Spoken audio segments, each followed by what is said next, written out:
So what I'm going to do is I'm going to start with an individual package that I set up here, where I'm going to pull up my flower batch and a specific UID that I already went through testing just to save us a little bit of time here and make sure I can get through everything.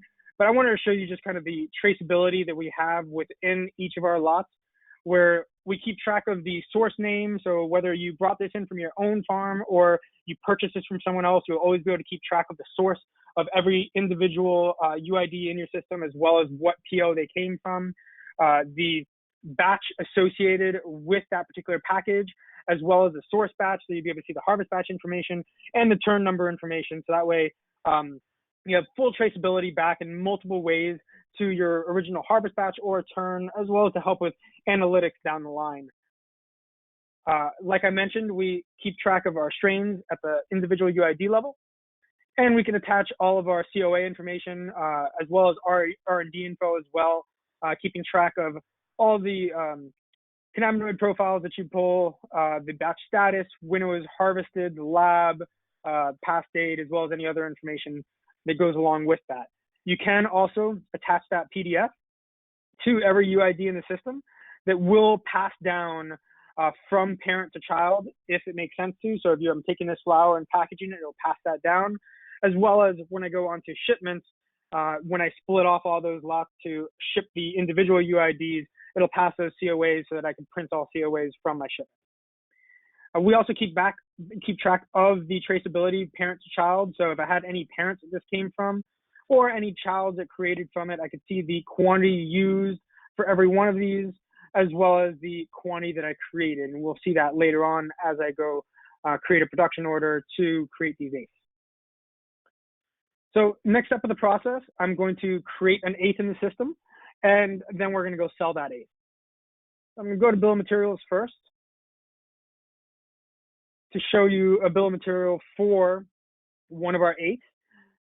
The way bill of materials work, and this is for either packaged flower or concentrates, anything you're creating in the system, you start by generating different operations. So these would be the different steps within a particular bill of material, where this is just one step. All I'm doing is packaging flower. But if you had a multi-step operation, like concentrates, for example, where you're packing the column, running through extraction, etc., you'd be able to list all of those individually. You'd be able to list all the materials that are required for each step of the operation, as well as specifying the setup time, run time, the amount of run units that can be created, or if the constraint is machine, the machine time, machine units, and queue time.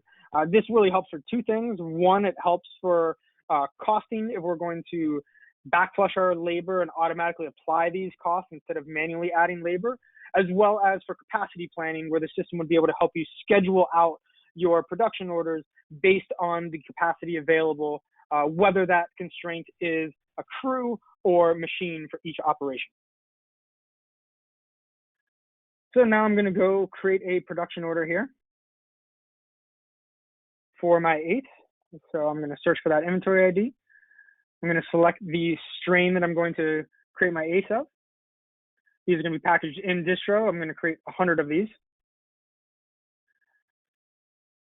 Before I get started in actually creating these eighths, a few things I like to show on this screen. One is we have the ability to reserve flower toward a production order, or reserve any cannabis material that's required onto a production order. So that way it would help you with your scheduling throughout your facility of what's already been allocated toward a production order that hasn't even started yet. Where here I'm going to go select that package that I was working with. It'll automatically default the quantity based on what the bill of material says I should be using, but I'll still have the option to change that. So let's say I'm actually going to reserve 375 grams of this, and I'll save and close this. The other thing I like to show on the screen is our critical materials. So this always gives you, it's a good step to always check this out first. It gives you a view of anything that you may be short of that you need for this particular production order.